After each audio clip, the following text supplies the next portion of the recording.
Welcome to the third edition of the Evolution of American Society.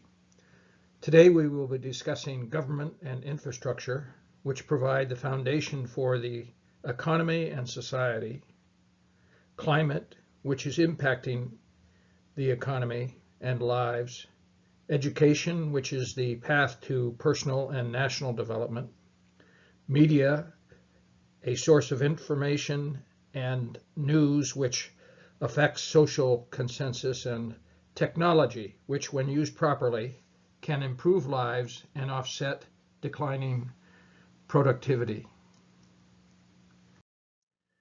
The relevant hypothesis for this session is the fact that information sources and dissemination have changed radically, dissipating consensus within society. And an additional hypothesis for this particular session, that a failure to invest in infrastructure will lead to a decline in productivity and growth, a decline in competitiveness, and isolation in parts of our nation. Now, speaking about government, on the top you can see the Congress building, the top of our ladder in government. And on the bottom, you can see the City Hall for Ferguson, Kentucky. In March, I served as a poll worker in the primary election and saw American democracy in action, including 2 new citizens who were palpably excited to cast their first vote. That and serving on a jury are key elements in what makes the United States a great nation. There have been 7 new cabinet positions created since 1953 as society has become more complex, and this requires leadership and coordination at the federal level. Each of these has responded to the changes in America. In 1977, the Energy Department was created in response to the Arab oil embargo and the recognition that we needed to have policies in place to protect our economy. Homeland Security was created in 2002 as a response to 9/11. When we look at Congress, we find that senators serve an average of 2 terms, and representatives serve an average of 5 terms. Beginning in the mid-1990s, more women were elected to Congress, and now 25% of the Senate and 24% of the House, including the Speaker, are women. We see similar increases at the state level. Minority representation has also increased.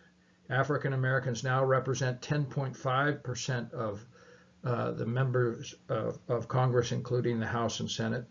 Hispanics have doubled their representation, and the number of Asians has increased. The federal budget is one of the most obvious ways in which Washington affects our lives. There are 3 categories of spending. The gray portion is interest paid by the Treasury on the debt that is issued to the public. The blue portion is mandatory expenditures, or what is often called entitlements. They were 25% of the budget in 1965 when Medicare was launched, and they now represent 60% of total spending. Social Security and Medicare, the 2 items under that mandatory category, Social Security is set by legislation, and the amount allocated each year is determined by the number of eligible individuals, and therefore it is not subject to the normal congressional approval. The discretionary budget is the budget for departments and agencies, and whereas that represented 65% of the budget in 1965, it has fallen to 25% of the budget by 2019. When we look at Social Security, you can see that the number of beneficiaries has steadily increased from 11.5% of the population in 1967 to almost 20% of the population in 2019. And the total number of beneficiaries in 2019 was 64 million. The amount of the monthly benefit has increased from about $100 a month to about $1,400 a month. And this is indexed to inflation and adjusted annually.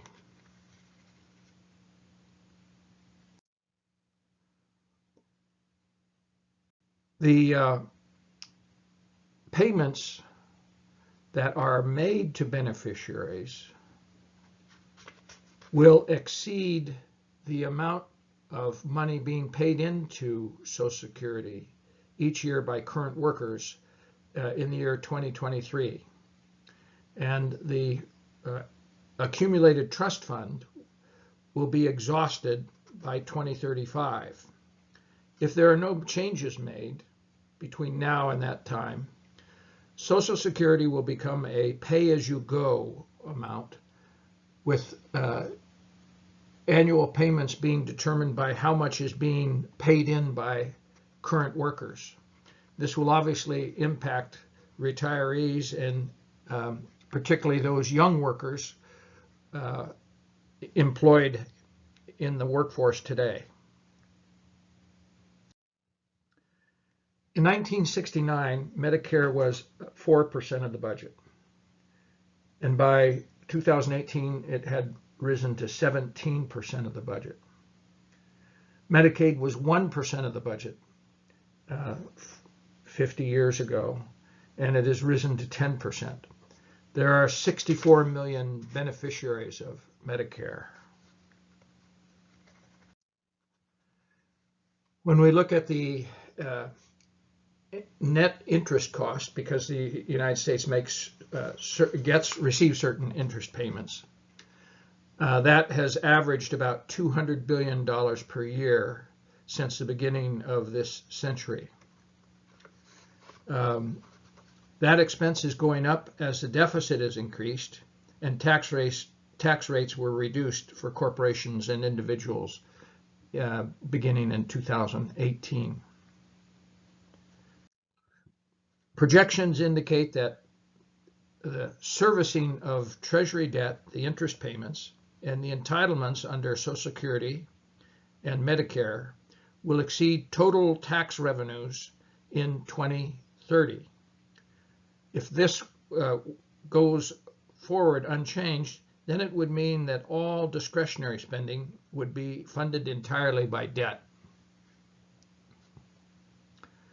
Now, department budgets change every year, so it's difficult to show trends because they can change radically. But if we take a look at the budget requests in 2020, you can see that the Defense Department was the largest at $718 billion, followed by Veterans Affairs at $93 billion, Education at $62 billion, and Homeland Security at $52 billion. That represents 80% of the discretionary expenses. When we go to the other side of the ledger and look at the revenue that the federal government receives, there are four types. Excise and estate taxes represented 40% of the budget in 1940. They're less than 10% today. In 1943, 40% of revenue came from corporate income tax, the red portion of the graph. That has now fallen to 10%. Individual income tax paid by individuals to the government were 43% of the budget in 1950. Now, the other category here is payroll taxes. And payroll taxes are actually comprised of two parts. Half is a tax on the business owner, which the business remits to the government, and half is deducted from employee compensation by the business and remitted to the government. So when we combine those two parts, the individual tax in 2020, that is the blue part and half of the gray part, was 63% of revenue. And this compares to 45% in 1940. When we look at where the tax burden falls, you can see that families earning between $100,000 a year and $500,000 a year pay the largest portion, representing 45% of all income tax revenue. But as a result of itemized deductions, which are taken by wealthy individuals, and the Tax Reform Act of 2017, the 400 richest taxpayers have a lower effective tax rate than the bottom 50% of taxpayers in 2018. So we cannot say that this is progressive. Effective tax rate is what is the rate on your overall income, rather than just on your taxable income. We can see that as a result of the Tax Reform Act of 2017, corporate tax revenues fell by 31%, from $297 billion to $205 billion.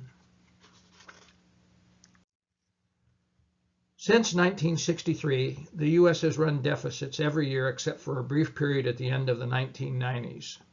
And those deficits have averaged 2.9% of GDP.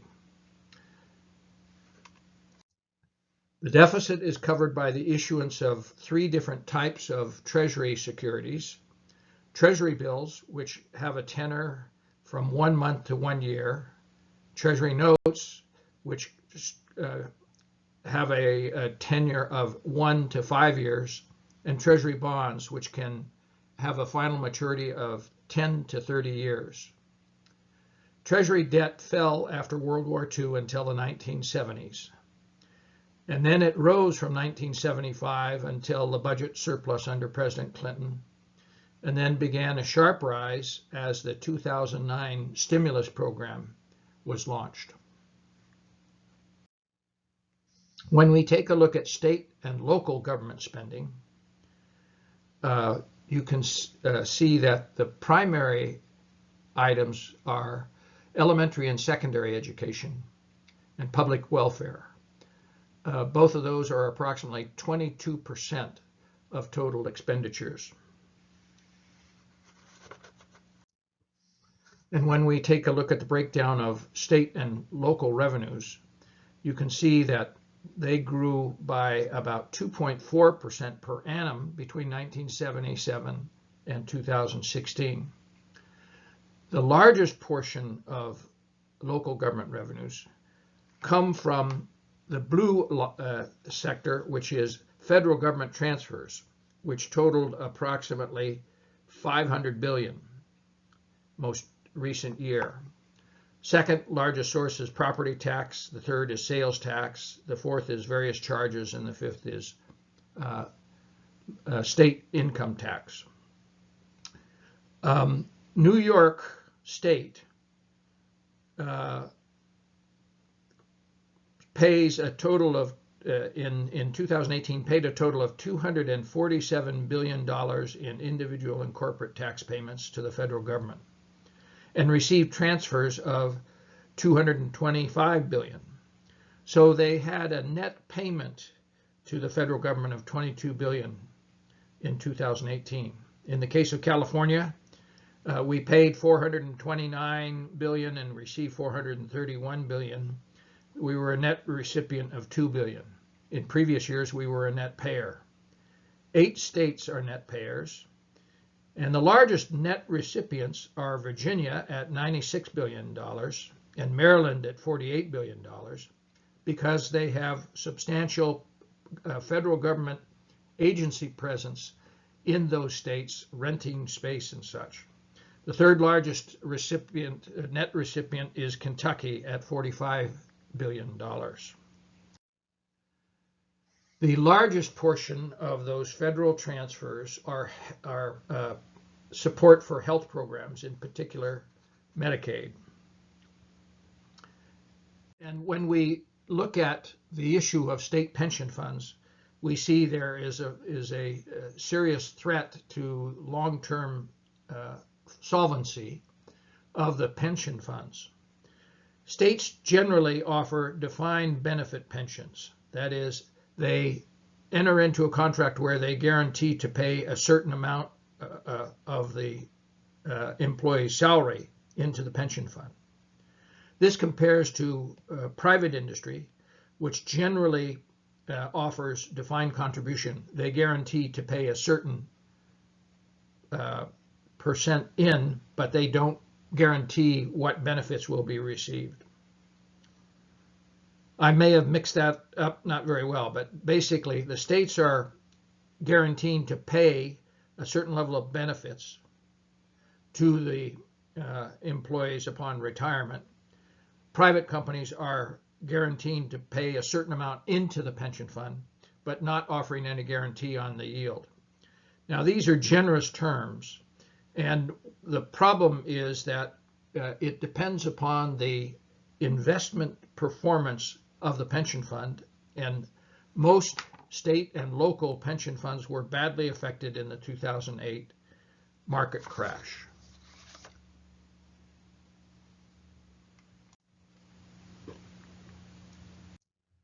Now we will shift to infrastructure. And here you can see a map of the interstate highway system, which was initiated under the Eisenhower administration, which stretches a total of 44,000 miles. This huge project transformed the United States into an integrated national economy, linking cities and towns to the rest of the country, enabling businessmen to sell their goods more widely, for consumers to acquire goods more easily. During the first 20 years of the operation of the interstate highway system, economists estimate that annual productivity gains in the economy were increased by 25 to 30% as a result of this highway system. When we look at spending on transportation and on water infrastructure, you can see that state and local governments in 2016 spent $342 billion versus about $125 billion in constant dollars back in 1956. So it more than doubled during that period of time. The federal government spent $98 billion versus about $20 billion in 1956. When we look at a breakdown of this amount, you can see that the largest amount is spent on highways. 47% of federal outlays on transportation infrastructure and water are devoted to highways, 38% of state spending. The second largest item is water utilities, and most of that comes from state and local governments. The third largest is mass transit. And you can see that the federal government pays most of aviation charges. As infrastructure ages, more is spent on maintenance than new construction. And that highway system is now 60 years old. Construction, that is new construction, now is averaging 1.14% increase per annum, while maintenance is increasing by 2.42% per annum.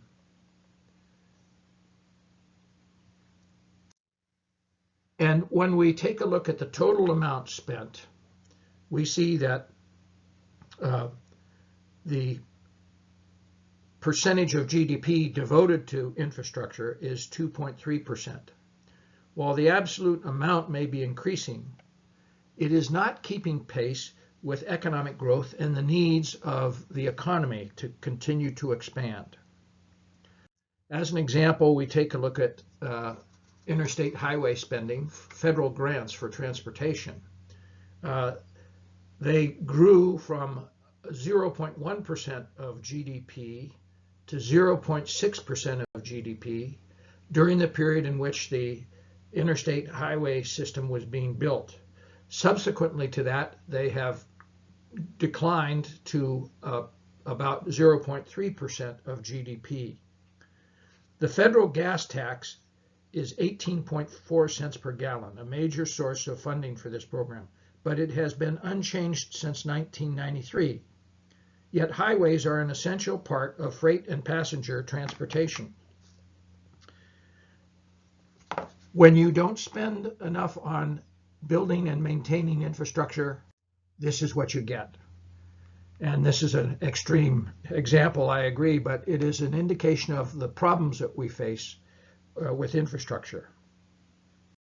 Now, after World War II, there was a considerable amount of investment in mass transit, but the automobile industry was ramping up production at that time. People were quite interested in having their own automobile, and the auto industry lobbied hard for highway spending over mass transit. Now in the lower left-hand corner you can see a picture of a Key Systems train.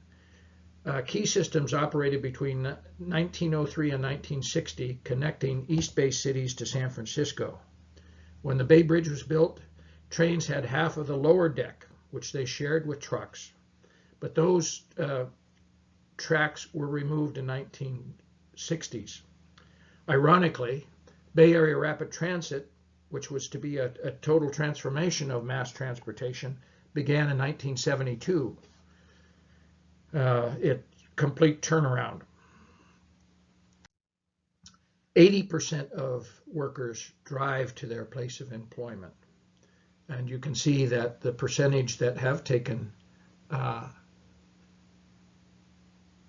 buses has fallen from 42% down to below 10%. A new threat to mass transit, certainly in the city of Chicago, are Uber and Lyft, which now have achieved 10 million trips per month. The Chicago city government blames them for worsening traffic jams in the downtown area and taking away ridership from buses and commuter rail.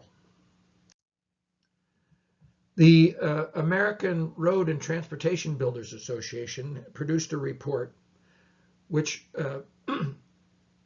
indicated that America's bridges are crumbling. In the state of Iowa, they said that there were 4,600 bridges which were structurally deficient, representing almost 20% of the bridges in the state. And you can see that this is a problem in other states as well. The same situation exists for dams. Most of the dams in the United States are aged more than 50 years. And they are suffering from age and a lack of adequate maintenance. You will recall in February of 2017, the Oroville Dam suffered serious damage in its spillway, and 180,000 people had to be evacuated for fear that the dam would break and there would be a massive flood. On the other hand, where the federal government and state governments have been lagging in their investment in infrastructure, private sector has been investing in railways because they carry a massive amount of freight. And you can see that that has increased in the last 5 years. But it is trucks that carry the vast amount of freight in the United States, 85% overall. Partly is because trucks carry the freight that is delivered to major cities by rail to the final destination. But because of the efficiency of the interstate highway system, lots of freight can go all the way on highways.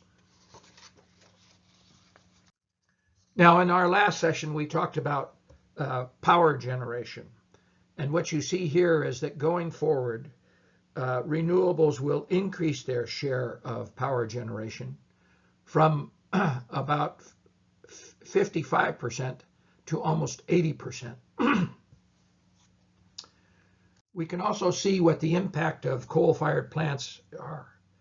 Almost 50% of the mercury released into the atmosphere in the United States is generated by coal-fired plants.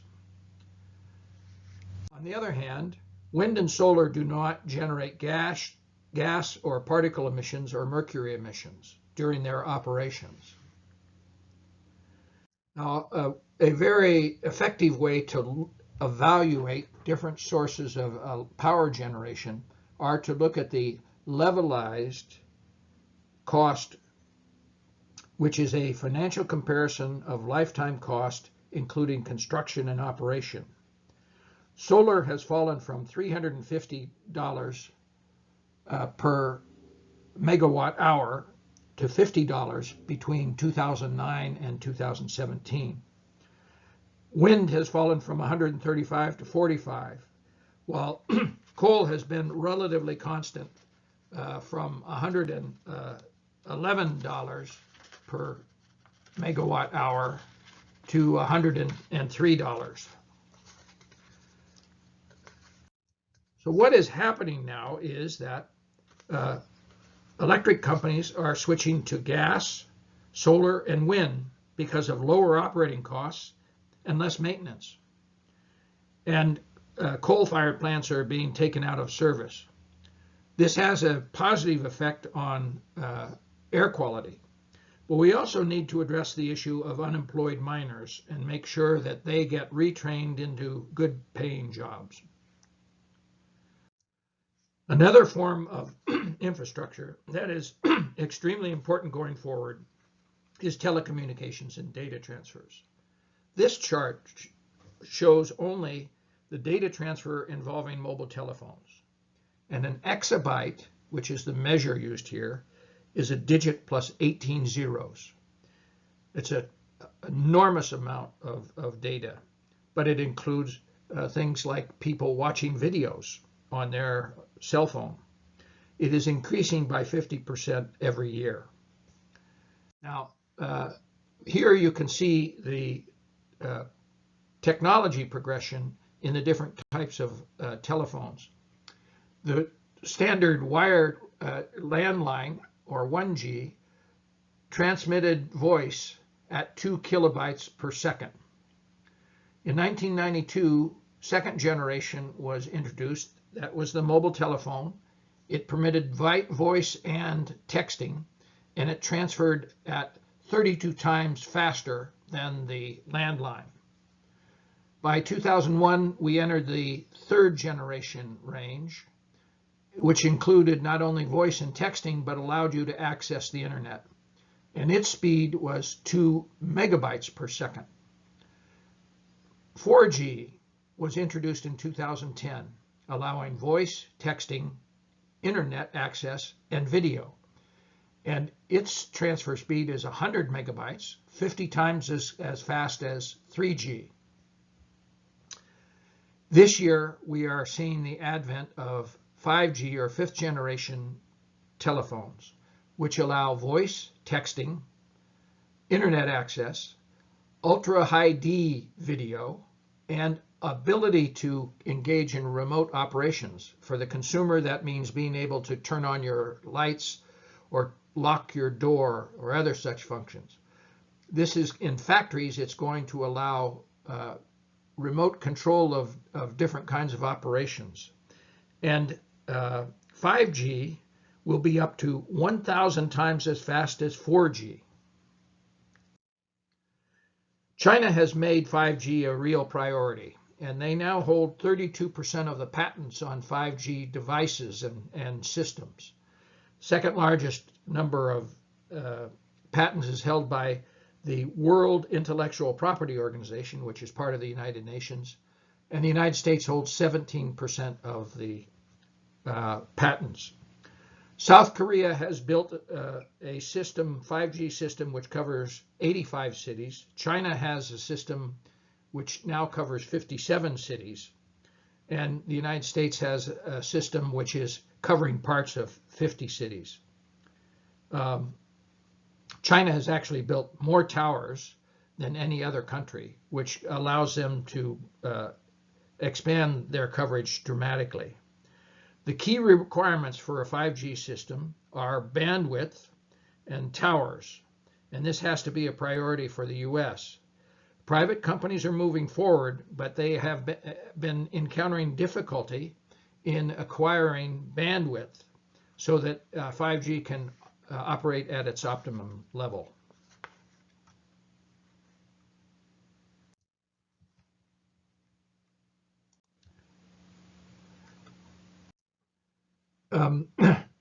As we switch to climate, you can see in the upper photo the fires in the Santa Cruz Mountains, and in the lower photo the falling level of water in Lake Nacimiento. If you look on the far side, you can see how high the former water level was, the light-colored sandstone with the bushes rising above the former water line. Temperatures are rising across the United States, particularly in New England and in the western part of the United States. And one of the effects of rising temperatures has been an increase in the number of tropical storms and hurricanes on the Atlantic coast, the number of tornadoes which affected the southeast and the Middle West, and the number of unusually strong rainstorms, the rainstorms which are only supposed to occur once in 500 years. Wildfires have doubled and are averaging between 60,000 and 80,000 per year.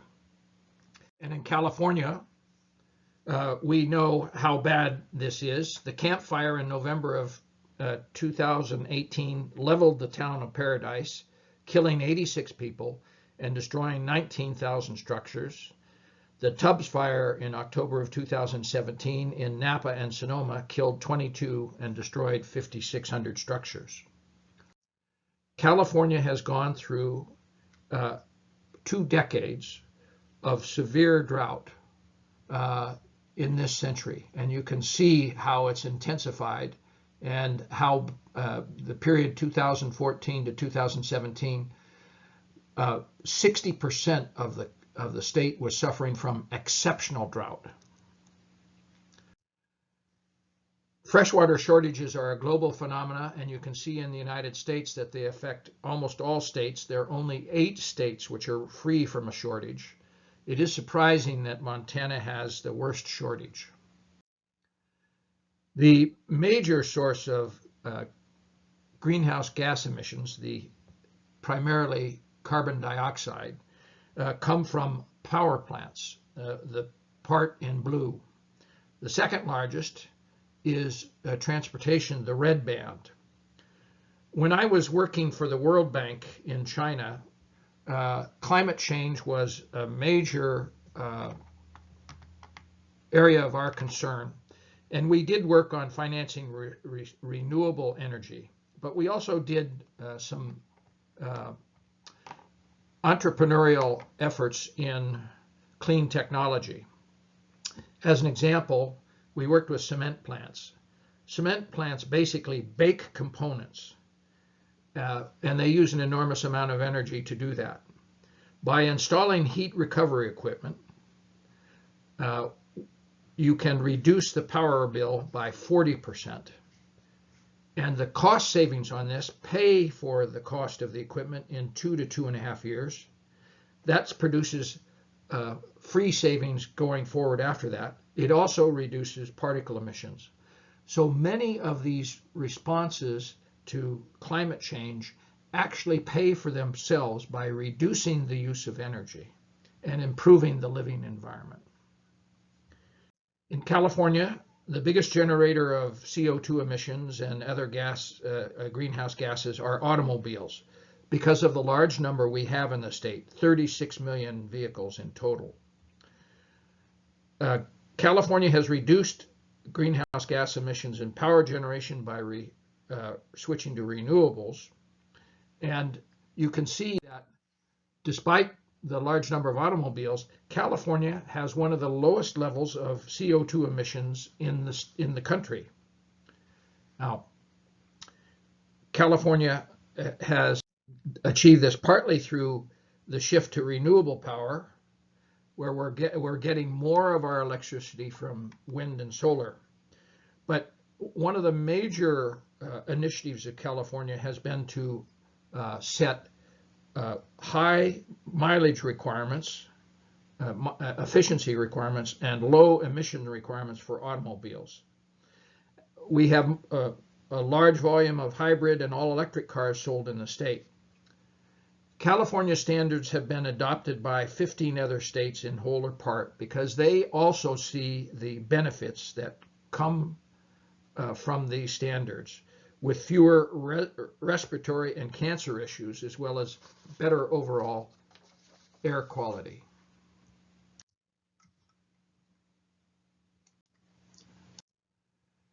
As we move on to education, you're probably wondering, what is this whimsical photo?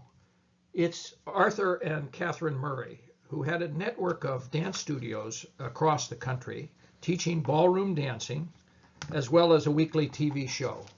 So it's a specialized sector of education. In 1965, there were 55 million students enrolled in elementary, high school, and tertiary institutions. That is, 48 million of those were in kindergarten through 12th, and 7 million were in college. In 2019, the 48 million in the elementary and high schools had risen to 57 million, and the number of college students had risen from 7 million to 20 million, including 17 million undergraduates and 3 million graduate students. During that period, spending on education rose from 300 billion to 1.3 trillion. Reflecting overall demographic trends, the makeup of public school students changed significantly between 1995 and 2019. The number of Caucasian students fell from 63% to 47%. The number of Hispanic students rose from 14% to 28%. And the number of African American students fell from 17% to 15% of the total number of students. In 1954, the Supreme Court of the United States ruled on Brown versus the Board of Education and concluded that separate schools are inherently unequal, beginning a process of desegregating schools in the South. In September of 1957, the Little Rock School District began a phased integration of their system, beginning with high school. It had been designed by the school district for gradual change. It had been challenged by the Governor Faubus, who requested a stay. Federal courts ruled that there would be no stay, that the law of the land called for integration, and that the proposal of the Little Rock School District was reasonable. The governor then mobilized the Arkansas National Guard to prevent the students from attending school. President Eisenhower responded by sending the 101st Airborne, and then the 9 students who were to integrate the school began their classes. In November of 1960, New Orleans began its integration. And there were 4 kindergarten students who were going to begin school in an all-white school. Ruby Bridges was one of those 4 students. And here you can see her being escorted out of school, protect her against any form of violence. Between 1964 and 1989, there was much progress made. So the number of black students attending white schools, of course, was 0 in 1954. Over the ensuing 25 years, 30 years, the number of blacks who attended a school which was at least 50% white rose to 44%. But over time, regression set in due to de facto segregation, not legal segregation, but as a result of residential patterns and school district lines. Low-income families, predominantly black, are clustered in particular neighborhoods in cities in the South and in other parts of the country. And higher income people live in different areas. Many states still rely on property tax for school funding.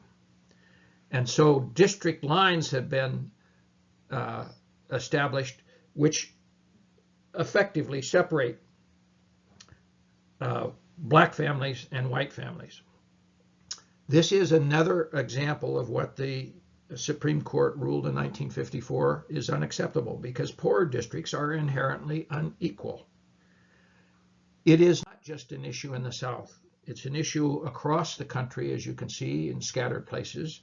It's more common in the South, but in New York State, especially in New York City, 66% of black students attend a school in which 90 to 100% of the attendees are non-white. In Illinois, it is 55%. In Maryland, it is 53%. But we have other stories of success in America. In 1953, 57 million Americans had not completed high school. 15 million had completed high school, and 3.4 million held a bachelor's degree or higher. By 2017, the number of people who had not completed high school fell to 22.4 million. As the older generation passed on and the new generation had more educational opportunities. The population in 2017, there were 120 million people who had finished high school and 77 million people who had a BA or higher. This is truly a success story. 75% of college students are attending public universities. When we look at universities, you will see that women outnumber men in universities by 2 million consistently. In 2019, it was even higher than that. There were almost 12 million women enrolled in college in 2019. Caucasians outnumber all of the other students. There were about 9.5 million Caucasian students enrolled in universities. Black students rose from 1.8 million to 2 million. But one of the really dramatic changes is the number of Hispanics, which have doubled to 3 million people. The government has increased its spending on higher education. In 2017, federal government spending on education was $75 billion, state spending was $87 billion, and local spending was $10.5 billion. Included in those expenses was a GI Bill expenditure of $13.6 billion, enabling people who had served our country in the military to come back and move into a new occupation. Now, when we look at college tuition, you can see that it has risen much faster than any other item of household expenses in the United States. As we mentioned before, by a whopping 1,225%. Now, grants and education loans, these loans being guaranteed by the federal government, have played a major role in driving the growth in student numbers. Colleges admitted higher numbers of students because they could pay tuition, and they built an administrative infrastructure to promote enrollment. As a result, the college budgets kept going up, and the colleges started charging higher and higher tuition. Now, for-profit degree granting institutions proliferated, promising training for people so that they could gain professional positions. But no small number of these for-profit institutions were diploma mills that failed to deliver on their promised jobs. So we have a situation both in the for-profit as well as in the not-for-profit schools of moral hazard, that they opened their doors to more students without taking any risk, because all of the costs were going to be borne by families or by the government. Student loans soared from $480 billion in 2006 to $1.5 trillion in 12 years. That's a 320% increase. And student loans now are greater than the amount outstanding on all credit cards in the United States or all auto loans. There are 43 million student borrowers with an average loan of $31,000. When the jobs that were promised by those for-profit schools didn't materialize, the graduates of those schools had to settle for much smaller salaries on jobs, and they were unable to repay their loans. And so the default rate for these for-profit schools, both 2-year and 4-year, are the highest of all, with the third category there being one that I find puzzling, 2-year public schools. Now, most defaults are for these for-profit schools, and the default rate is as high as 45%. Nonetheless, it is still for most college graduates, you still come out ahead with a substantially higher average salary than high school graduates.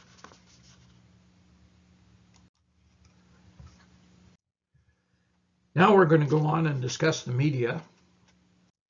I've taken a little bit of liberty with these photos just to evoke some memories of the 1950s and 60s. The Jackie Gleason show, the Ed Sullivan Show, a variety show on Sunday nights. Here you see him with the Beach Boys. He introduced many of the young performers, from Elvis Presley to the Beatles and so forth, to national TV. What's My Line, which was a highbrow quiz game. And then Walter Cronkite, the dean of anchors, who was respected and trusted throughout his career. Americans used to get their news from the daily newspaper, but newspaper circulation peaked in 1990 at 60 million, which probably translates into 120 million or more readers, and has fallen from that peak down below 30 million. This decline affects major national newspapers as well as local papers. You can see all of these newspapers have suffered significantly. And when we take a look at how people get their news, based on this Pew Research Center data, 57% of people relied on the television to get their news in 2016. By 2 years later, that had fallen to 49%. There has been a shift to internet websites for news. That's increased by 5% during that period of time. Radio has remained relatively steady. Social media now exceeds print newspapers in terms of getting access to news. And when we take a look at the different age groups, it's really a dramatic difference. More than 1/3 of youth rely on social media for their news sources. Those aged between 30 and 49 tend toward news websites or television.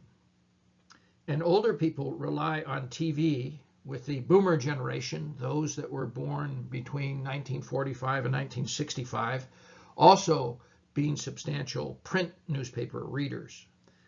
The fact that you're getting your information from different sources means that different age groups have different views, because there's strong editorial difference and content difference in these. And we know the problems with internet news, that anything can show up on there without necessarily having any connection with reality. In the print newspaper business, ownership is consolidating. New media is acquiring Gannett, And this company will then control 260 daily newspapers and 300 weekly newspapers. New Media is not a journalist company. It's an investment company. So it's in this for the money. It's not in it for developing a strong journalistic culture. The number 3 rated company on this chart, McClatchy, has filed for bankruptcy. So what we're seeing is less diversity in news and editorial content in the print industry. One of the major reasons for this decline is that newspapers rely on ad revenue, not circulation fees, to survive. And you can see that ad revenue reached its peak in 2000 and has fallen dramatically since there by about 70%. This continues to the current day. The New York Times reported that in the fourth quarter of 2019, their ad revenue fell by 16% versus the fourth quarter of 2018. Media ads are dominated by television, and now digital is outpacing television in terms of advertising. So the print industry, you can see, continues to see a decline, and this is starving them of the money that they need to survive. In the television industry, between 1950 and 2005, there was strong growth in the number of commercial television stations. By 2005, it had begun to level off. And we see consolidation taking place in this industry as well. So Sinclair is acquiring the television assets of the Chicago Tribune Corporation, and they will have 208 stations under their control. And they are implementing a single editorial policy across all stations. That's very different where local television stations represented the ideas of their particular community. And network affiliates have come under pressure from cable TV. Now, when we take a look at the broadcast news, evening news, ABC, CBS, NBC, you can see that in the early 1990s, the number of viewers ranged from 11 to 14 million per network. By 2008, that had fallen to 6 to 9 million. And one of the changes is the advent of 24-hour news stations. CNN introduced this concept in 1980. Nobody could foresee how big a response would be received. And then MSNBC and Fox started their 24-hour news in 1996. They still have smaller number of viewers, substantially smaller number of viewers than the networks, between 1.2 million and 2.25 million. Social media, as not simply limited to news, but all kinds of interaction, grew rapidly in the early part of this century. It has now leveled off. And one of the reasons is that there's growing distrust and unhappiness towards social media. Part of this is Facebook and other platforms who sold customer information to marketing firms and research firms without any permission of their clients. And because so much fabricated information remains on these websites. And so you can see that people say social media is dividing us, it's a waste of our time, it's spreading lies and falsehoods, and it spreads unfair attacks and rumors.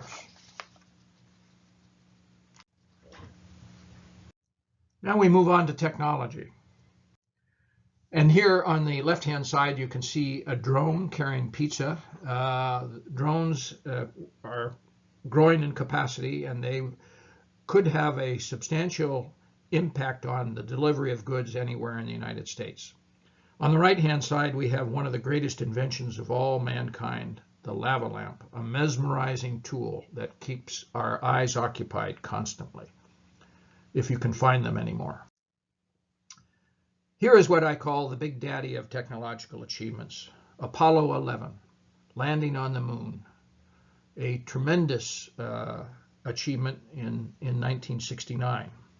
But to give you an indication of how far technology has come since that period of time, my iPhone 8 has 100,000 times the processing power of Apollo 11, 1 million times more memory, and 7 million times more storage capacity. Miniaturization, increased power, and other advances have put that much technological capability in our hand. When we look at portable music, after the invention of the transistor radio, the first portable high-quality sound came from a boombox, weighing from 12 to 26 pounds and playing cassettes and radio. It was succeeded by the Sony Walkman in 1979, which I carried with me all over China, listening to music so I could go to sleep. Subsequent to that came the iPod in 2001, and then the iPod Nano in 2005. If we look at computers, in the upper right-hand side you can see ENIAC, constructed in 1946 for a cost of $400,000, which is about $6 million in today's cost. It consisted of 18,000 vacuum tubes, 6,000 switches, and you see that it needed numerous people to make the various connections. It used punch cards. It had no onboard memory.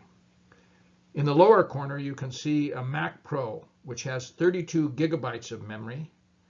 It's 16 inches in diagonal and less than half an inch thick. The difference between a room full of electronic equipment and something you can carry in a briefcase. Now, laptops and smartphones are found all across the United States. 80% of people nationwide can access the internet, but that figure falls to 62% in rural areas. And what we found in this past month is the serious gaps that exist in being able to access the internet. Now that schools were closed and they're teaching by distance, we discovered that many families do not have laptops and they have no access to the internet. They don't subscribe to the internet. Schools have distributed laptops all across the Salinas Valley, and MST, Monterey Salinas Transit, has parked buses with hotspots in various places so that people can come and utilize that to access. But this is an issue that needs to be addressed going forward, because people who don't have access to the internet either fall behind in education or they operate in the business world at a disadvantage because they have difficulty selling or buying in the process. The various kinds of electronic devices are reaching saturation. Here you can see the various types. They rose quickly and now they've leveled off. In telephones, when I grew up in the 1950s, we shared a party line with two other families. Landlines have fallen from 93% presence in households in 2004 to 42% in 2018.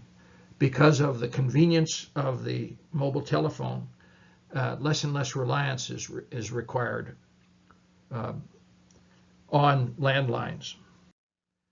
And we can see that the adoption ratio is increasing. So the number of people over 55 who are using smartphones now represent almost 25% of total users. Older people like me have become more comfortable in using smartphones. And despite the tremendous appetite for smartphones, the cost of wireless phone service has been declining, despite also the mergers of phone companies.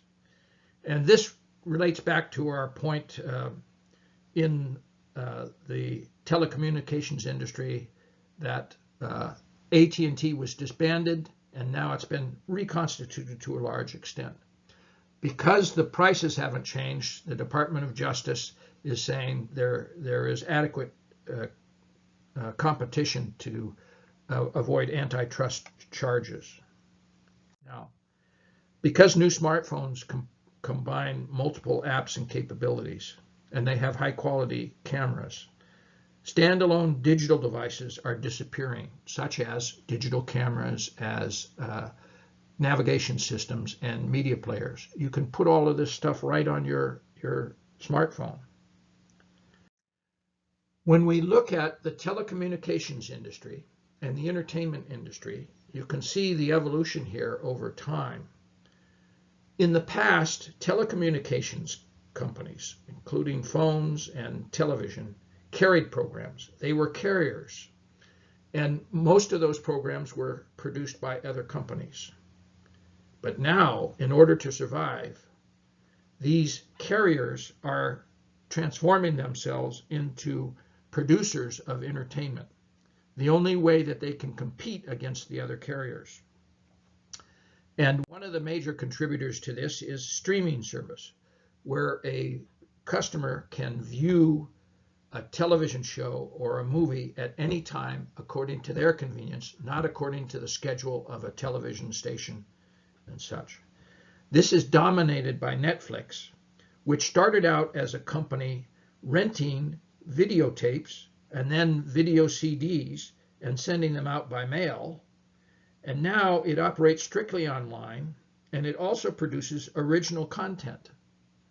And the quality of this content, the artistic quality, has gone up.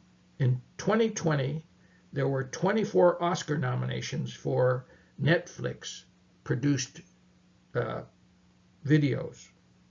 They only received 2 awards, but they are scaring the living daylights out of the Hollywood studios because of their ability to access customers anywhere, not in a movie theater. Music has gone through multiple revolutions. We grew up with the experience of vinyl records. Those were superseded by cassette tapes, and then by compact disc, and then compact disc has fallen down to a very low level, and now streaming is revivifying the music industry.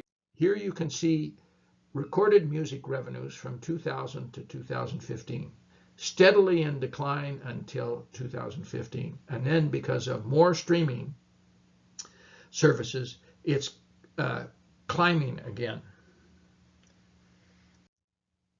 And when we take a look at the adoption of new technology, consumer technology, by older people, this is changing things overnight in a way. Between 2000 and 2016, the number of adults 65 and over using the internet climbed from 12% to 67%. Those using the smartphone between 2011 and 2016, just 5 short years, increased by 4 times. And social media, we also see older people using social media. So technology is certainly transforming our life. Thank you very much.